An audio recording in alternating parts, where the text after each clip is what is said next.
आऊज़ुबिल्लाहिमिनश्शैतानिर्रजीम बिस्मिल्लाहिर्रहमानिर्रहीम। अस्सलाम वालेकुम दोस्तों, मैं हूं मोहसिन रज़ा और आप लोग देख रहे हैं 24/7 टीचर्स ऑनलाइन यूट्यूब चैनल। दोस्तों, हम फाइनेंशियल अकाउंटिंग पढ़ रहे हैं और आज हमारी जो क्लास है वो क्लास नंबर 6 है। दोस्तों, आज की क्लास का जो हमारा टॉपिक है वो है अकाउंटिंग इक्वेशन। दोस्तों, एग्जाम पॉइंट ऑफ व्यू से भी ये लेक्चर बहुत अहम है और फाइनेंशियल अकाउंटिंग सीखने के हवाले से भी ये लेक्चर बहुत अहम है। दोस्तों, आज की क्लास आप गौर से देखें क्योंकि हमारी पूरी की पूरी जो फाइनेंशियल अकाउंटिंग है या हम जो बात करते चले आ रहे हैं फाइनेंशियल इंफॉर्मेशन की वो सारी की सारी हमारी इस अकाउंटिंग इक्वेशन के गिर्द घूमती है। दोस्तों, आज की क्लास शुरू करने से पहले हम अपनी जो पिछली क्लास थी क्लास 5 उसमें जो मैंने आप लोगों को एक्सरसाइज दी थी और मैंने आपको बताया था कि आप लोगों ने जो है वो टाइप ऑफ ट्रांजैक्शन को आइडेंटिफाई करना है और आपने ये बताना है कि ये ट्रांजैक्शन डेबिटर से रिलेटेड है या क्रेडिटर से रिलेटेड है। तो हम उसको पहले देख लेते हैं। इसमें हमारी पहली है वो एज अ सैंपल मैंने आप लोगों को दिखाई थी। दूसरी ट्रांजैक्शन है the business sell goods to Maurya और 70,000 रुपीज की हैं। अब ये देखें, जब नाम आ गया तो इसका मतलब ये है कि ये आपकी क्रेडिट की ट्रांजैक्शन होगी और इसमें हम चीजें जो है वो सेल आउट कर रहे हैं, हमने मारिया से पैसे लेने हैं, तो इसका मतलब ये है कि ये डेबिटर्स का अकाउंट बनेगा। इसके बाद अगली जो ट्रांजैक्शन है वो है Aslam buy goods from supplier without making cash payment. Cash payment नहीं दी है तो इसका मतलब ये है कि ये क्रेडिट ट्रांजैक्शन है और इसमें क्रेडिटर्स आएंगे जिनके हमने पैसे देने हैं या बिजनेस ने पैसे देने हैं। इसके बाद अगली जो ट्रांजैक्शन है वो है the company ABC receive cash from Maria R F 50,000। अब देखें, हमने मारिया से जो है वो पैसे रिसीव किए हैं तो ये हमारी कैश की ट्रांजैक्शन है और हमने पैसे जो है वो क्रेडिटर डेबिटर से सॉरी लेने थे तो ये डेबिटर से रिलेटेड ट्रांजैक्शन है। इसके बाद है the business sold goods to Yasmin on credit terms. अब देखें, इसमें क्रेडिट टर्म्स भी आ गया और नाम भी आ गया, हमने चीजें फरोख्त की हैं तो ये क्रेडिट की ट्रांजैक्शन है और हमने जो है पैसे लेने हैं तो ये डेबिटर्स आ जाएगा। इसके बाद अगली ट्रांजैक्शन है the business sold goods and receive cash at the time of sale. Business ने जो है वो चीजें फरोख्त की हैं लेकिन एट द सेम टाइम उन्होंने पैसे रिसीव कर लिए हैं तो इसका मतलब ये है कि ये कैश ट्रांजैक्शन है। अब ये चीजें हमने सोल्ड आउट की हैं नकद यानी कि कैश के ऊपर, तो इसमें ना तो डेबिटर्स अकाउंट आएगा और ना ही क्रेडिटर्स आएगा, तो इसमें मैंने यहां पे लिख दिया है no effect on debtors and creditors. इसके बाद अगली ट्रांजैक्शन है the business receive goods R F 30,000 on behalf of account. हमने जो है 30,000 की चीजें मंगवाई हैं अकाउंट के ऊपर यानी कि उधार के ऊपर, तो क्रेडिट हमारी ट्रांजैक्शन आएगी और क्रेडिटर्स आएंगे जिनके हमने पैसे देने हैं। इसके बाद अगली ट्रांजैक्शन है the company purchase goods R F 15,000 from Rafiq and sons. देखिए, अब भी नाम आ गया रफीक एंड सन्स, तो इसका मतलब ये है कि हमने उधार के ऊपर ये चीजें मंगवाई हैं तो क्रेडिट ट्रांजैक्शन आएगी और क्रेडिटर्स हमारे अकाउंट आ जाएंगे। इसके बाद है the company receive cash R F 35,000 on from slim and को। स्लीम एंड को से जो है हमने 35,000 लिया है तो हमने उनसे लेना था, तो ये कैश की ट्रांजैक्शन होगी और डेबिटर से हमने पैसे लेने होते हैं तो ये ट्रांजैक्शन डेबिटर से रिलेटेड है। इसके बाद लास्ट में जो ट्रांजैक्शन थी mister Mohsin introduce further cash into the business. Mister Mohsin ने जो है वो मजीद कैश अपने कारोबार के अंदर लगाया है तो ये हमारी ट्रांजैक्शन जो है वो कैश की ट्रांजैक्शन है और इसका जो इफेक्ट है वो डेबिटर्स और क्रेडिटर्स पे नहीं है, नो इफेक्ट मैंने लिख दिया है। वैसे तो ये हमारी लाइबिलिटी है यानी कि क्रेडिटर हम लिख सकते हैं, लेकिन ये जो स्पेसिफिक ट्रांजैक्शन है क्रेडिटर हम उस वक्त लिखते हैं जब हम कोई गुड्स परचेज करें या सप्लायर से कोई माल मंगवाएं, तो इसलिए ये हमारी लाइबिलिटी तो है कि बिजनेस ने रिटर्न करनी है मिस्टर मोहसिन को, लेकिन इसमें ना तो डेबिटर्स जनरेट हो रहे हैं ना ही क्रेडिटर्स, तो यहाँ पे जो है ये कैश ट्रांजैक्शन है। तो दोस्तों, ये थी हमारी एक्सरसाइज जो मैंने आपको पिछली क्लास के अंदर दी थी। दोस्तों, हमने पिछली क्लास के अंदर अब आइडेंटिफाई तो कर लिया कि हम क्रेडिट की ट्रांजैक्शन है, कैश की ट्रांजैक्शन है, डेबिटर है, क्रेडिटर है, तो अब हम लोग जो है आज की क्लास में जो है अकाउंटिंग इक्वेशन के ऊपर बात करेंगे। हमने जो 5 मेन हेड्स पढ़े थे, जिसमें एसेट्स है, लायबिलिटीज है, ऑनर इक्विटी है, इनकम स्टेटमेंट है और एक्सपेंसेस है। दोस्तों, जब भी हम बात करते हैं रिकॉर्डिंग की फॉर फाइनेंशियल इंफॉर्मेशन, तो हमारे पास जो मोस्टली ट्रांजैक्शन रिकॉर्ड होती है वो 3 बेसिक हेड के अंदर रिकॉर्ड होती हैं। इसमें जो पहला हेड है वो है एसेट्स। एसेट के बारे में हम पिछले लेक्चर्स के अंदर पढ़ चुके हैं। इसके बाद जो दूसरा हेड है वो हमारे पास लायबिलिटीज है। लायबिलिटीज के हवाले से भी हम पढ़ चुके हैं। इसके बाद हमारे पास जो तीसरा हेड है वो ऑनर इक्विटी का है।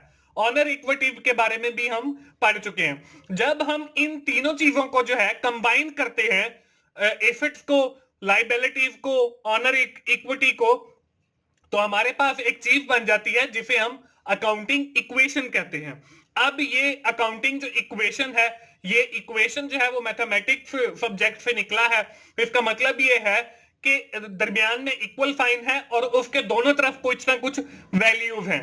तो यहाँ पे जो हमारी अकाउंटिंग इक्वेशन बनती है वो बनती है assets is equal to liabilities plus owners equity. तो इसका मतलब ये है कि अगर हम एक साइड पे एसेट रखें, दूसरी साइड पे लायबिलिटीज और इक्विटीज को हम जमा करें, तो ये जो दोनों साइड्स हैं वो हमारी बराबर होंगी। दोस्तों, ये जो इक्विटी वाला पोर्शन है स्पेसिफिक, ये वाला जो राइट साइड पे आपको नजर आ रहा है, ये इक्विटी का फर्दर जो है वो डिवाइड किया जाता है इनटू 2 पोर्शन। इसमें आप देखें अकाउंटिंग इक्वेशन इस तरीके से बन जाएगी कि assets is equal to liabilities plus capital plus retain earning.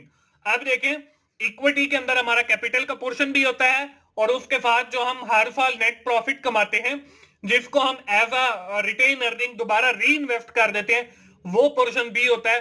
तो इसलिए अब हमारी जो इक्वेशन है वो assets is equal to liabilities plus capital plus retain earning. हम इसी तरह रिटेन अर्निंग को भी फर्दर डिवाइड कर सकते हैं, जिसमें हमारे पास डिविडेंड आ जाता है, जिसमें हमारे पास नेट प्रॉफिट आ जाता है। तो इस तरीके से फर्दर भी ये अकाउंटिंग इक्वेशन जा सकती है। अब इस अकाउंटिंग इक्वेशन को हमने मैथ्स, अगर आप लोगों ने बेसिक पढ़ा है, तो इसको हम चेंज भी कर सकते हैं। वो कैसे कि एसेट्स, आप देखें लायबिलिटीज जो है वो इक्वल्स के इस साइड पे था प्लस के तौर पे, तो जब भी हम कोई अमाउंट या कोई भी चीज इक्वल्स के दूसरी तरफ लाते हैं तो वो माइनस हो जाती है प्लस में हो। तो अब यहां पे देखें assets minus liability is equal to equity, ये भी हमारी अकाउंटिंग इक्वेशन है। इसी तरह अगर हम एसेट्स में से इक्विटी को माइनस कर दें तो तब हमारे पास जो है वो लायबिलिटीज बनेंगी। तो ये कोई भी जो है वो आपके पेपर्स के अंदर या आपके ऑब्जेक्टिव टाइप के अंदर कोई भी अकाउंटिंग इक्वेशन आ सकती है। तो इसलिए यहां पे मैंने जो है वो सारी की सारी दर्ज कर दी है। दोस्तों, अब हम अगली स्लाइड के ऊपर चलते हैं और देखते हैं कि कुछ हमारे पास रूल्स अवेलेबल हैं फॉर अकाउंटिंग इक्वेशन। उन रूल्स को पढ़ लेते हैं। सबसे पहला जो रूल है वो है increase in left side and also increase the right side. कि अगर हमने अकाउंटिंग इक्वेशन के एक साइड के ऊपर इंक्रीज किया, कुछ भी एसेट इंक्रीज किए हैं या कुछ भी, तो दूसरी साइड पे भी ला महला इंक्रीज आएगा। रूल नंबर जो 2 है वो है decrease in left side also increase in right side. ये भी हो सकता है कि आपकी जो लेफ्ट साइड है उसमें कोई एक हेड जो है वो डिक्रीज हो और जो आपकी राइट साइड है उसके अंदर कोई हेड जो है वो इंक्रीज हो, ये भी हो सकता है। इसके बाद हमारे पास जो तीसरा रूल अवेलेबल है वो है increase and decrease in same side. कि आपकी जो दोनों साइड्स हैं या तो उनके अंदर इंक्रीज हो या आपकी जो दोनों साइड्स हैं अकाउंटिंग इक्वेशन की उनके अंदर कुछ डिक्रीज हो। तो यहाँ पे देखें वही आपकी अकाउंटिंग इक्वेशन है। एसेट वाली साइड जो है वो हमारी लेफ्ट साइड है और जो हमारी राइट साइड है वो हमारी लायबिलिटीज और ऑनर इक्विटी वाली है। तो दोस्तों, ये है हमारी अकाउंटिंग इक्वेशन। अब हम एक एग्जांपल लेंगे और इस एग्जांपल के जरिए जो है मैं आप लोगों को समझाऊंगा कि कैसे हम इस अकाउंटिंग इक्वेशन के अंदर अपनी जो फाइनेंशियल इंफॉर्मेशन है उसको रिकॉर्ड करते हैं। हमारे पास जो है एक कंपनी की इंफॉर्मेशन अवेलेबल है जून मंथ की।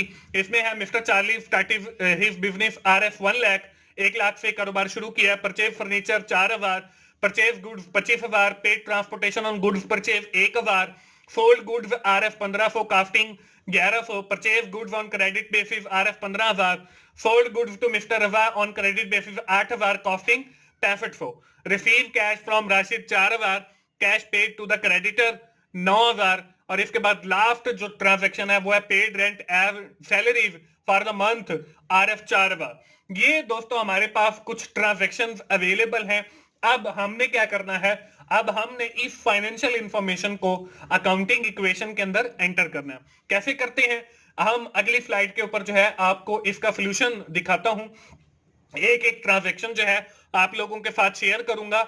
इसमें हमारे पास जो अकाउंटिंग इक्वेशन है वो यहाँ पे मैंने लिख दिया है, asset is equal to liability plus owner equity. अब देखिए हमारे पास जो पहली ट्रांजैक्शन है वो है mister Charlie started a business with RF 1 lakh. तो अब देखें एसेट वाली साइड पे हमारे पास कैश आ गया और दूसरी साइड पे हमारे पास कैपिटल आ गया। तो कैश के अंदर भी हमने 1 लाख लिख दिया और कैपिटल वाली साइड पे भी हमने 1 लाख लिख दिया।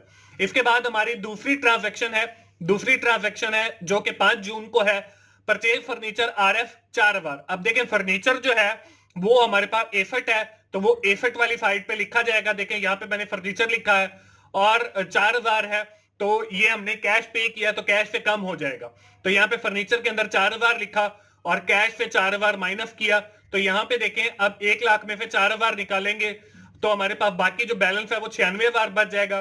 फर्नीचर के हेड में 4000 और कैपिटल के हेड में हमारे पास वही 1 लाख आ जाएगा। अब देखें दोनों जो साइड है वो इक्वल है, 96,000 जमा 4000 ये 1 लाख और दूसरी साइड पे भी 1 लाख है।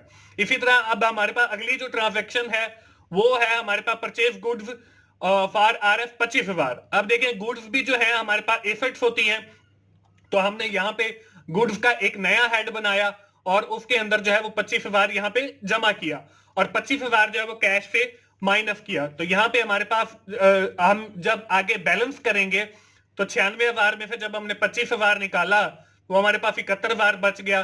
तो 4,000 फर्नीचर वाला और 25,000 गुड्स वाला और दूसरी साइड पे जो है हमारे पास 1 लाख कैपिटल वाला आ गया। अब इसी तरह आगे हम अगली ट्रांजैक्शन देखेंगे, paid transportation purchase on goods 1,000। तो 1,000 हम कैश से भी माइनस करेंगे और 1,000 हम कैपिटल से भी माइनस करेंगे, तो हमारे पास जो है बैलेंस बाकी का जो बचेगा वो 70,000 जो है कैश का, फर्नीचर का हमारे पास 4,000, 25,000 गुड्स का और दूसरी साइड पे हमारे पास 99,000 आ जाएगा। अब अगर हम 70,000, 4,000 और 25,000 को जमा करते हैं तो वो भी हमारे पास जो है वो 99,000 आ जाएगा। अब यहाँ पे देखें अब दोनों साइड में जो है वो डिक्रीज हुआ है। इसके बाद आगे अगली ट्रांजैक्शन है सोल्ड गुड्स RF 15,000, कॉस्टिंग 11,000। अब यहाँ पे देखें हमने जो है 15,000 की चीजें फरोख्त की है, 15,000 कैश के अंदर ऐड करेंगे, कैश हमारे पास पहले है। अब गुड्स में से जो है वो 11,000 माइनस करेंगे, 4,000 हमारे पास बाकी डिफरेंस बच गया, तो 4,000 जो है वो हम इक्विटी यानी कि कैपिटल के अंदर ऐड कर लेंगे। अब यहाँ पे देखें जो है हमारे पास एक साइड के अंदर इंक्रीज हुई है तो दूसरी साइड में भी हमारे पास इंक्रीज हुई है। तो जब हम बैलेंस करेंगे तो ये 85,000 और यहाँ पे 4,000 फर्नीचर का, 25,000 में से 11,000 माइनस करेंगे, गुड्स में से 14,000 की बच गई और ये हमारे पास दूसरी साइड पे 1,03,000 आ गया। अब अगली ट्रांजैक्शन देखेंगे जो कि है purchase goods on credit base RF 15,000। अब देखें 15,000 की हमने गुड्स ली है, तो यहाँ पे गुड्स के अंदर हम 15,000 ऐड करेंगे। उससे पहले हम लाइबिलिटीज के अंदर पेएबल का अकाउंट बनाएंगे क्योंकि हमने 15,000 जो है वो पे कर दिए हैं क्योंकि हमने क्रेडिट की ट्रांजैक्शन है। तो पेएबल के अंदर हमारे पास 15,000 आ गया। ये देखें अब इस साइड पे इंक्रीज हो रहा है तो दूसरी साइड पे भी इंक्रीज, यानी कि गुड्स वाले कॉलम के अंदर 15,000 हमने ऐड किया। अब हम इसका बैलेंस करेंगे तो ये हमारे पास 85,000 कैश का, फर्नीचर का 4,000 और 29,000 गुड्स का, दूसरी साइड पे पेएबल 15,000 और कैपिटल जो है हमारे पास 1,03,000। इसी तरह अब अगली ट्रांजैक्शन देखेंगे जो कि है sold goods to mister Raza on credit basis RF 8,000, costing 6500। अब हमने चीजें फेल की है तो हमने 8,000 की फेल की है, तो इसके नतीजे में हमारी जो है ये भी क्रेडिट की ट्रांजैक्शन है क्योंकि नाम भी आ गया, ऑन क्रेडिट बेसिस भी है। ये पैसे हमने लेने हैं रजा से, तो 8,000 रिसीवेबल के अंदर आ जाएगा और 6500 हमने चीजों में से माइनस करना है और बाकी जो है वो हमारे पास 1,500 जो है इसमें हमें मुनाफा हुआ है वो हम कैपिटल के अंदर ऐड कर लेंगे। तो जब हम इसका बैलेंस करेंगे तो वो हमारे पास जो है आ जाएगा 8500 कैश के अंदर, फर्नीचर के अंदर 4,000, गुड्स के अंदर 25,000 क्योंकि हमने 6500 की माइनस कर दिया, 25,500 रह गया। उसके बाद रिसीवेबल के अंदर 8,000, और इसी तरह दूसरी साइड पे पेएबल के अंदर 15,000 और कैपिटल के अंदर हमारे पास आ जाएगा 1,04,500। इसके बाद हम अगली ट्रांजैक्शन को देखेंगे, वो अगले पेज के ऊपर देखते हैं क्योंकि पेज खत्म हो गया। नेक्स्ट जो है वो हमने वही जो सारी चीजें एंड के अंदर अवेलेबल थी वो यहाँ पे मैंने आपके सामने जो है वो लिख दी है। अगली ट्रांजैक्शन हमारे पास receive cash from Rashid RF 4,000। अब देखें कैश आया तो कैश में हम 4,000 जमा करेंगे, रिसीवेबल से जो है वो हम 4,000 माइनस कर देंगे। तो हमारे पास जो है वो बाद में बैलेंस करेंगे तो कैश के अंदर 89,000, 4,000 जो है वो हमारे पास फर्नीचर का आ गया, गुड्स का 22,500, रिसीवेबल का हमारे पास 4,000, लाइबिलिटीज वाली साइड पे 15,000 और कैपिटल का हमारे पास 1,04,500 आ गया। अब हमारे पास अगली ट्रांजैक्शन है cash paid to the creditor 9,000। अब देखिए हमने 15,000 देने हैं, उसमें से माइनस करेंगे 9,000 और कैश में से भी माइनस करेंगे 9,000, तो फिर इसका बैलेंस करेंगे जो हमारे पास आ जाएगा बैलेंस। इसमें हमारे पास 80,000, 4,000 और 25,000, 22,500, 4,000 अकाउंट रिसीवेबल, पेएबल का हमारे पास 6,000 और कैपिटल का जो है वो 1,04,500 आ जाएगा।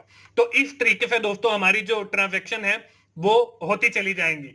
आगे last transaction paid rent salary for the month of June 4,000। अब देखें 4,000 हम कैश में से माइनस करेंगे और 4,000 हम कैपिटल में से माइनस करेंगे, तो हमारे पास बाकी का जो बैलेंस है वो बच जाएगा हमारे पास 76,000 कैश के अंदर।